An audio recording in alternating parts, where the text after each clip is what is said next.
Ya baik. Bismillahirrahmanirrahim. Adab seorang hamba kepada Allah Subhanahu wa taala. Mengerjakan segala perintah dan menjauhi semua larangannya. Mengerjakan segala perintah Allah Subhanahu wa taala dan menjauhi semua larangannya merupakan definisi dari takwa atau menghamba. Takwa merupakan inti dari ajaran agama, sebab orang yang paling mulia di sisi Allah Subhanahu wa taala adalah orang yang paling bertakwa kepadanya. Bahkan takwa adalah tujuan pokok dari penciptaan jin dan manusia. Sebagaimana dalam Al-Qur'an Allah berfirman, A'udzubillahi minasyaitonirrajim. Bismillahirrahmanirrahim. Wa ma khalaqtul jinna wal insa illa liya'budun. Aku tidak menciptakan jin dan manusia agar mereka beribadah kepadaku. Quran surat Az-Zariyat ayat 56, surat 51 ayat 56.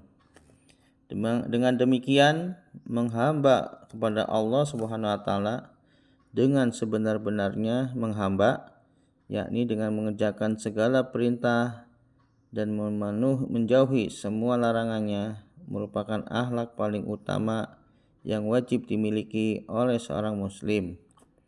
Dan menurut Habib Abdullah bin Alwi Al-Haddad, Allah Subhanahu wa taala mengumpulkan segala kebaikan dunia dan akhirat bagi orang-orang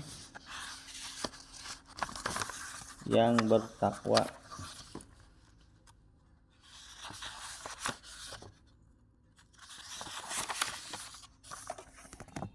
Di dunia Allah Subhanahu wa taala menjanjikan kepada orang yang bertakwa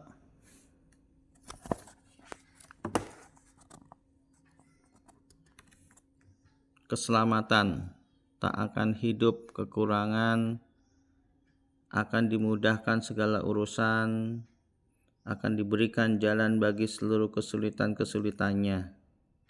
Bahkan Allah Subhanahu wa taala akan memberinya rizki yang tak disangka-sangka.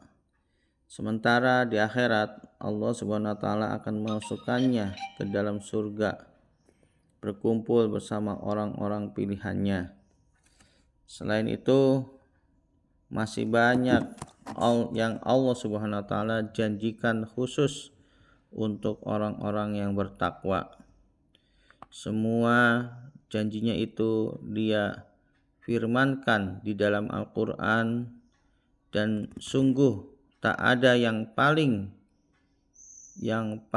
menempati janji dibandingkan Allah Subhanahu wa taala. Semua yang Dia janjikan pasti akan ditunaikan. Temuilah orang-orang yang bertakwa di sekitar kita dan lihatlah kehidupan mereka.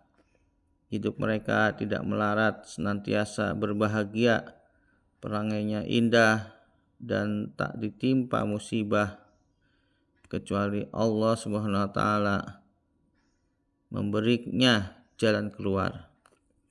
Memang ada di antara mereka yang hidup miskin, tetapi tidak ada satupun dari mereka yang merasa kekurangan, sebab mereka sudah merasa cukup dengan bertakwa kepadanya dan menghindari segala bentuk kehidupan yang menghambatnya untuk istiqomah dalam ketakwaannya.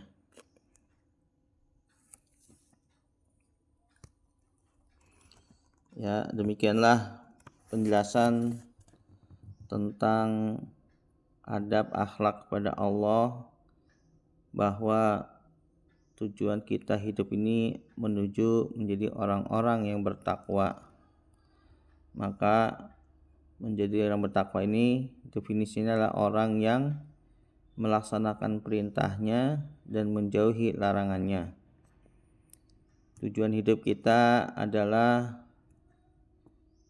bukan hanya untuk mencari kekayaan, jabatan, pasangan, rezeki saja, tapi tujuan kita adalah di akhirat nanti, yaitu mengharapkan ridho Allah dan kita akan ditempatkan di surganya Allah Subhanahu wa taala.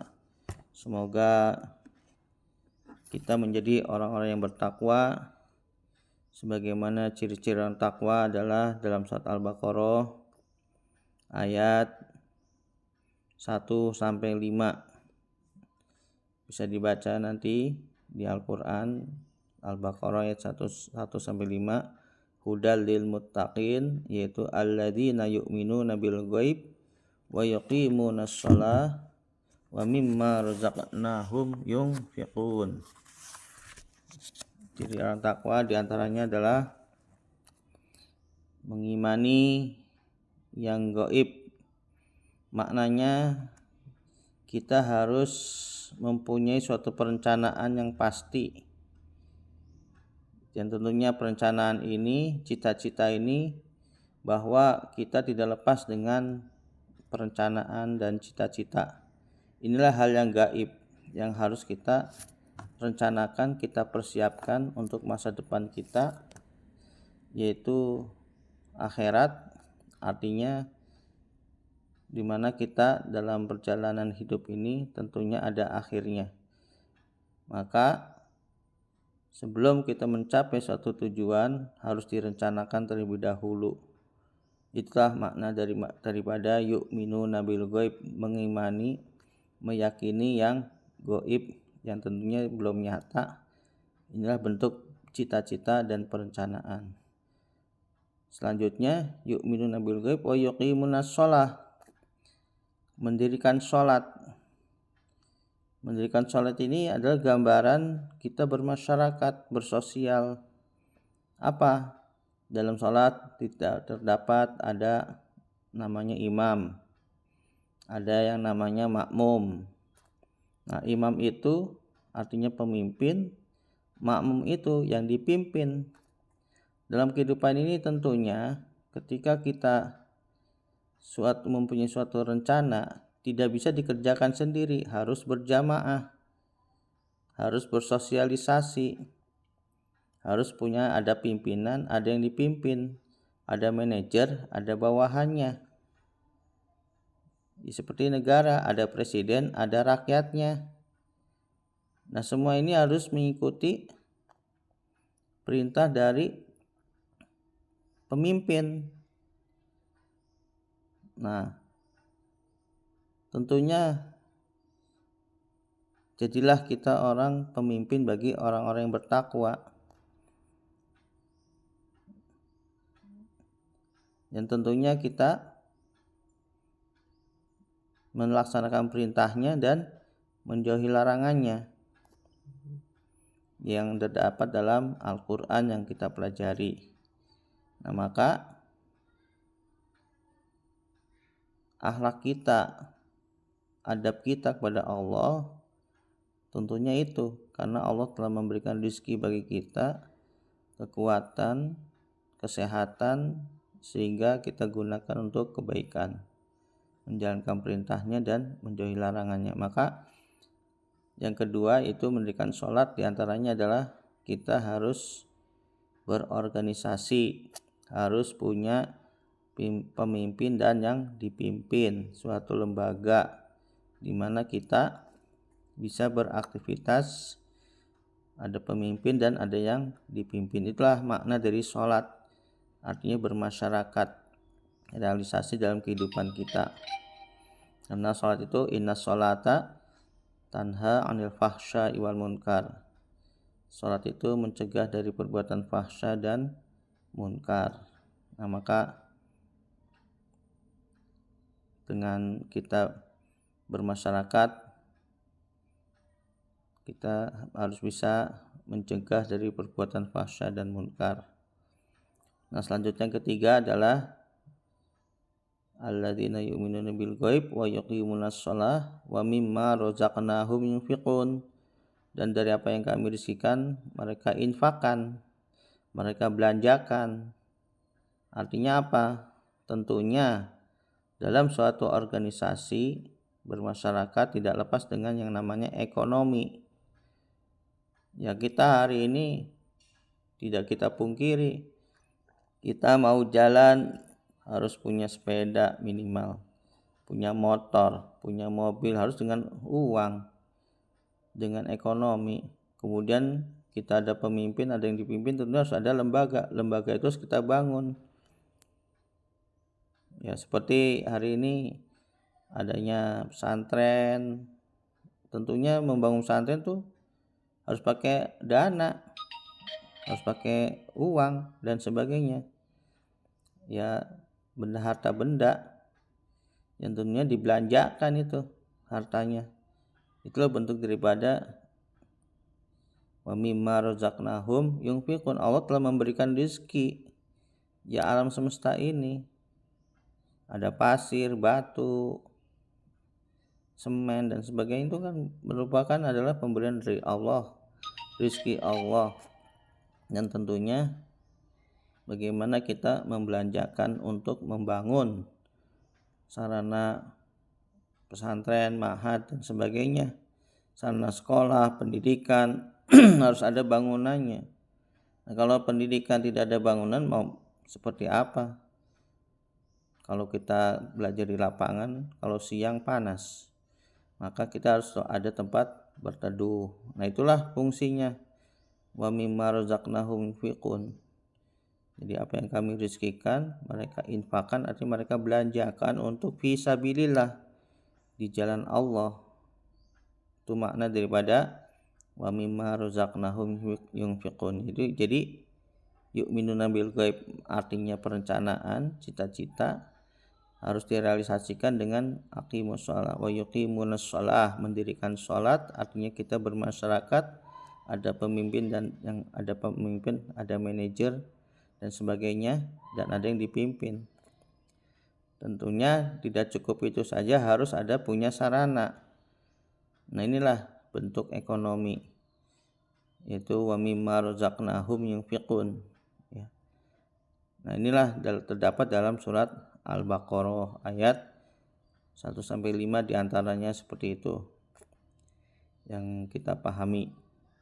Kemudian alladzina yu'minuna bima unzila ilaika wa ma unzila min qablik, maknanya apa? Bahwasanya kita belajar itu tidak lepas dari orang-orang terdahulu dan orang-orang masa depan.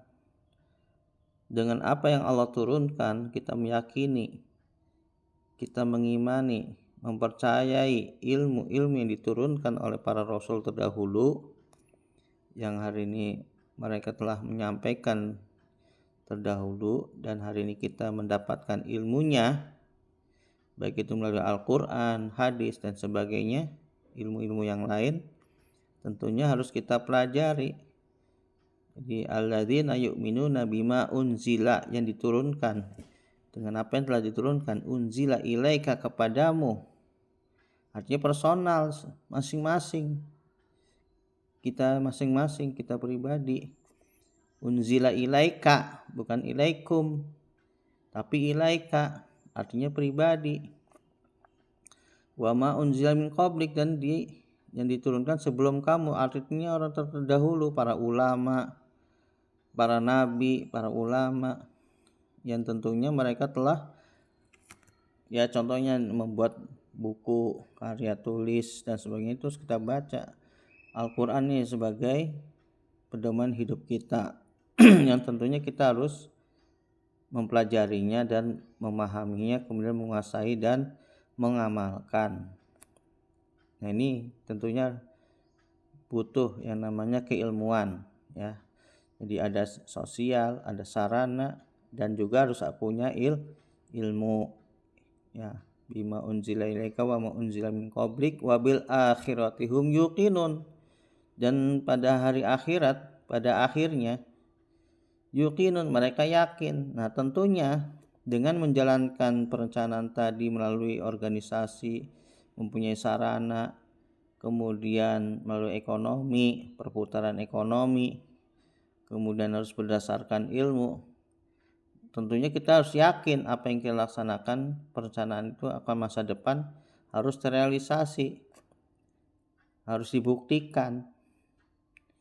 Itulah wujud daripada kehidupan kita. Maka ketika kita sudah mendapatkan apa yang kita rencanakan kemudian terwujud, ulaika ala hudam mir rabbihim wa ulaika humul muflihun. Jadi mereka itulah orang-orang yang mendapat petunjuk dari Allah. Ya, tentunya kita mendapat ilmu, dapat petunjuk dari Allah, dan mereka itulah orang-orang yang muflihun, orang-orang yang beruntung, orang-orang yang sukses, berhasil dalam pelaksanaan perencanaan yang sebelumnya kita rencanakan. Jadi dalam surat Al-Hasyr sebutkan, ya ayyuhalladzina amanu wal tanzur nafsum ma qaddamat lighad wattaqullah innallaha khabirum bima ta'malun. Ya orang yang beriman, hendaklah kamu perhatikan wal tanzur nafsum ma qaddamat, seseorang jiwa, ma qaddamat lighad, apa yang telah kamu lakukan untuk hari esok. Ya, wal tanzur nafsum ma qaddamat lighad, yang telah kamu lakukan untuk hari esok. Wattaqullah, bertakwalah kepada Allah. Innallaha khabirum bima ta'malun. Allah Maha mengetahui apa yang mereka kerjakan. Ini tentunya harus adanya evaluasi. Setelah kita bekerja selalu ada evaluasi. Dan inilah termasuk orang-orang yang mendapat petunjuk dari Allah dan orang-orang yang beruntung. Ya, demikianlah penjelasan surat Al-Baqarah ayat 1 sampai 5. Semoga bermanfaat. Mari kita tutup dengan doa majlis. Subhanallah wa bihamdihi, subhanakallahumma rabbana wa bihamdika, asyhadu an la ilaha illa anta, astaghfiruka wa atubu ilaik. Walhamdulillahirabbil alamin. Hadza wallahu yar'ana wa yahfazuna walhamdulillahirabbil alamin. Assalamualaikum warahmatullahi wabarakatuh.